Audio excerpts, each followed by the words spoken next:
Muy bien, pasamos 10 minutos del mediodía, estamos compartiendo con ustedes esto que es Todas las Voces en la frecuencia de FM Voz en 91.5 con, bueno, como siempre, temas de actualidad para compartir con todos ustedes. 27 grados 8 décimas la temperatura, la humedad es del 34%, hay viento del este a 13 kilómetros en la hora y el cielo está despejado. Nos acompaña en este momento el doctor Daniel Giorgini, que es médico diabetólogo. Doctor, ¿cómo le va? Buenos días, gracias por acompañarnos. No, gracias por invitarme, buen día. Muy bien.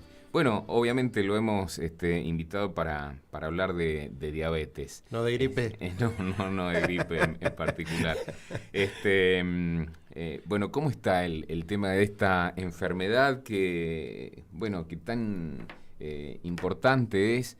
Que pareciera como que también siempre se van conociendo cosas nuevas respecto de ella. ¿Cómo estamos en San Rafael fundamentalmente con el tema de diabetes? En San Rafael, en Argentina, estamos muy bien. Argentina ha sido siempre un país de tratamientos de punta en diabetes. Nosotros contamos actualmente con la misma medicina con la que cuenta Estados Unidos y Dinamarca. El problema es que también contamos con los serios inconvenientes que genera la diabetes, también en aquellos países. ¿Y por qué los inconvenientes? Porque diabetes, en principio, es una enfermedad crónica.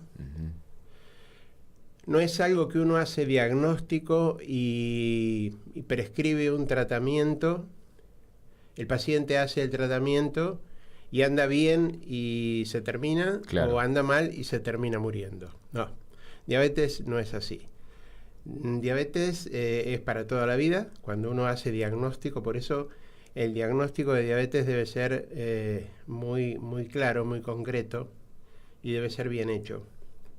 No se le puede decir a una persona, tenés un poquito alto el azúcar. Muchas veces viene un paciente al consultorio y me dice, tengo un poquito de diabetes. Y yo, de forma risueña, le digo, es como si me dijera, estoy un poquito embarazada. O lo está o no lo está. Claro. ¿Tenés diabetes o no lo tenés? Bueno, bien. Entonces, cuando uno hace diagnóstico, ¿cómo se hace diagnóstico?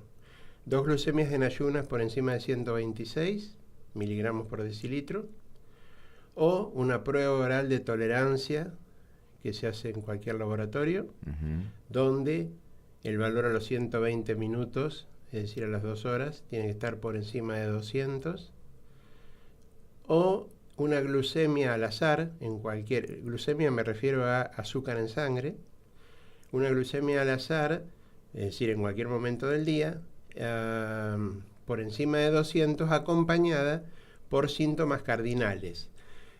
¿Y a qué llamamos síntomas cardinales? Bueno, orinar mucho, fundamentalmente levantarse de noche varias veces a hacer pis, picazón de la piel, mucha sed.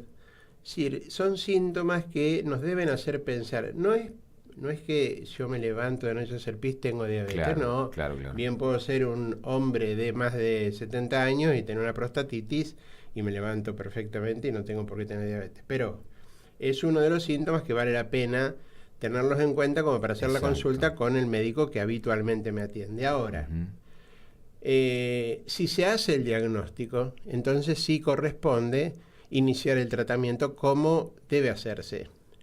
Y el tratamiento como debe hacerse es pensar fundamentalmente, el plan alimentario, que debe estar bien llevado a cabo, la actividad física, que es fundamental. En tercer lugar, la medicación. Claro. Ahora, el primer lugar de todo, lejos, lo ocupa la educación en diabetes. ¿Por qué? Porque si yo tengo diagnóstico hecho de diabetes, entonces tengo que saber sobre mi diabetes. Y esto muchas veces es un poco difícil que la persona entienda esta situación. Actualmente estamos haciendo un programa que va por el aire, por televisión, que va semanalmente, y hablamos de diabetes. Entonces, yo creo que la educación es fundamental, y por eso les agradezco que me hayan invitado. Porque la gente debe saber que cuando tiene diagnóstico hecho de diabetes, mientras más conozca de diabetes, mejor va a hacer las cosas. ¿Por qué? Suele escucharse, suele decirse que es una enfermedad silenciosa. Yo no sé si le cabe el apellido, pero lo cierto es que la diabetes muchas veces no duele, no tiene muchos síntomas como esto que te dije recién, levantarte de noche a hacer pis. Bueno, sí. Hay pacientes que uno hace el diagnóstico y dice, pero yo hace 5 años que me vengo levantando de noche a hacer pis. Bueno, probablemente haga 10 años que tiene diabetes y no se diagnosticó. Y en este caso estamos hablando de la diabetes tipo 2, no de diabetes tipo 1, como que yo tengo diabetes tipo 1 desde los 15 años. Claro. Y entonces, ¿qué significa eso? La diabetes tipo 1 grita el diagnóstico.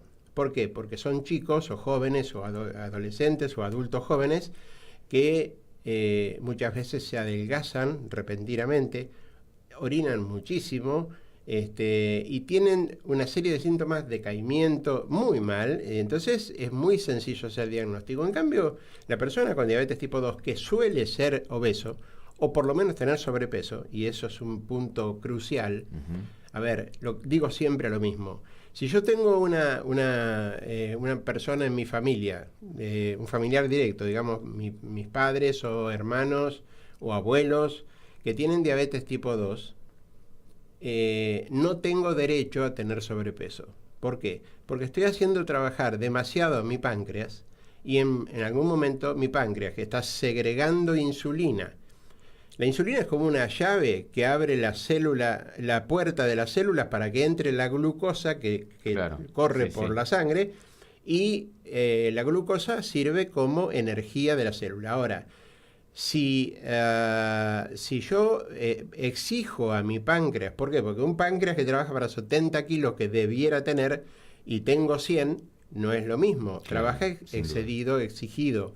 Y en algún momento claudica. Y cuando claudica, entonces se inicia la diabetes. Ahora, una vez que tenemos diagnóstico de diabetes, bueno, el tratamiento, y es fundamental que el paciente conozca de qué se trata todo esto. ¿Por qué? Y porque es la mejor manera, y muchas veces nos chocamos con la realidad de que el paciente es como que se niega. Yo eso lo entiendo, lo entiendo. Hay muchas personas que atiendo que en los primeros tiempos hacen como una especie de negación. Yo tengo una maravillosa experiencia de haber atendido chicos desde el 1 año y medio, 2 años de edad, cuando yo vivía en Buenos Aires, en Pehuajó, y actualmente son alumnos universitarios de Buenos Aires o de La Plata. Y tengo varios casos de que los ha seguido atendiendo un colega que actualmente es el presidente de la Sociedad Latinoamericana de Diabetes, José Costa Gil, Pepe para todos. Y Pepe siempre me dice, che, estos chicos saben más que yo de diabetes. Claro. Bueno, esa es la idea. La idea es la educación en diabetes. Claro, no solo que el niño, porque el niño es mucho más fácil que aprenda. Claro. Es un drama para la familia cuando se diagnostica tipo 1, diabetes tipo 1. ¿Por qué? Porque es un niñito, tiene que pincharse el dedo, tiene que usar este sensor que me permite medirme la glucemia, se tiene que aplicar insulina. Aplicarse insulina es una tontera. Bueno, pero todas estas cosas, un padre, imagínate que te digan, y bueno, su hijo que tiene 2 años, tiene diabetes, a partir de aquí, por el resto de su vida, te patea el tablero. Golpeante. Te patea el tablero. Y bueno, ahora, esos niños, esos que después serán adolescentes y adultos, son tipos que manejan la diabetes maravillosamente. Ahora, la persona que ya viene con un hábito, una persona que a los 55 o 60 años uno diagnostica diabetes. Viene el señor que tiene la finca y que hace el carneo todos los inviernos y todo esto. Y vos le decís, no, mire, ¿sabe qué? El chorizo le hace mal, claro. el pan casero le hace mal. Y se lo tenés que decir de tal modo que lo acepte. Porque escribir en un papel un plan alimentario que debe ser escrito por una nutricionista, pero además de ser escrito, debe ser conversado. Debe ser analizado en conjunto. Nosotros los que atendemos personas con diabetes, a mí me gusta decir que somos quienes acompañamos a la persona con su diabetes y en su vida. porque no somos personas que recibimos un paciente que viene con un dolor de garganta, a ver a la boca, le diagnostico una faringitis, le indico un antibiótico, claro. Y todos contentos. No, debe ser el médico, debe ser alguien que comparta muchas cosas de la vida de esa persona para acompañarla justamente y indicarle más o menos lo mejor posible el camino a andar para que no aparezcan las tediosas y horribles complicaciones que puede tener la diabetes, seguro. Que tiene la diabetes, que de hecho ya termino porque si no me pegás, no. Pero quiero decirte que la diabetes es la primer causa de ceguera en el mundo, sí. La primer causa de amputaciones no traumáticas, exacto. En el mundo, y la primer causa de insuficiencia renal en el mundo. Entonces son complicaciones muy feas que no tienen por qué provocarla la diabetes en estos días. Le pregunto si es prevenible. Sí, absolutamente. La diabetes tipo 2, sí. La diabetes tipo 1, no. La diabetes tipo 1 ¿Qué se diferencia la 1 de la 2? La diabetes tipo 1 es una enfermedad autoinmune. El organismo, por algún determinado misterio de la vida, se equivoca y interpreta que la célula beta del páncreas, que es la que libera insulina, es un agente agresor. Y lo ataca. El sistema inmune, por eso se llama enfermedad autoinmune, porque ese sistema inmune ataca a la célula beta y la destruye. Entonces nos quedamos sin insulina. Por lo tanto, el diabético tipo 1 debe sí o sí utilizar insulina en su tratamiento. No puede, hasta el año 1921, que Banting y Best sintetizaron la insulina por primera vez, hasta ese año todas las personas que tenían diabetes tipo 1 se morían. Indefectiblemente. Yo, hoy en día, dejo de aplicar mi insulina, puedo llegar a vivir con suerte un mes. Y si no me muero. Entonces, esto es la realidad. Ahora, el diabético tipo 2, ese sí tiene prevención. Hay forma de hacer prevención que se llama primaria. Pero yo puedo hacer prevención primaria, secundaria o terciaria. La prevención primaria es evitar la enfermedad. La prevención secundaria, que ahí sí lo podemos hacer en diabetes tipo 1 o tipo 2, es las medidas tendientes a evitar las complicaciones, tanto en diabetes tipo 1 como en tipo 2. Y la prevención terciaria es aquella que cuando ya está la complicación instaurada, trata de mejorar la calidad de vida de la persona. Pero entonces, voy directo a tu pregunta, las personas tipo 2 sí se puede prevenir. ¿Y cómo se previene? Hay formas concretas. Primero y fundamental, haciendo actividad física, cuidando de que las calorías que uno come no sean mucho más que las calorías que uno gasta. Es decir, ¿cómo gasto calorías? Haciendo actividad física. ¿Cómo disminuyo las calorías que aporto a mi organismo? Comiendo menos. Y sobre todo en alimentos de alto valor calórico como son las grasas. Exacto. Cada gramo de grasa aporta 9 calorías. Y cada gramo de hidratos de carbono o de proteína, que son los 3 macronutrientes de una dieta, aportan 4 calorías. Entonces, ¿qué significa esto? Que yo como, por ejemplo, raspadita, que es una terrible combinación de grasas. Ahora me pegan todo el panadero, pero lo cierto es esto.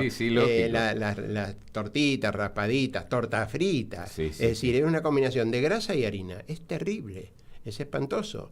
Eso te engorda y a la persona, si yo tengo un familiar con diabetes y como ese tipo de cosas, me engordo, tengo un sobrepeso, ¿a qué llamamos sobrepeso? Índice de masa corporal por encima de 24, ¿sí?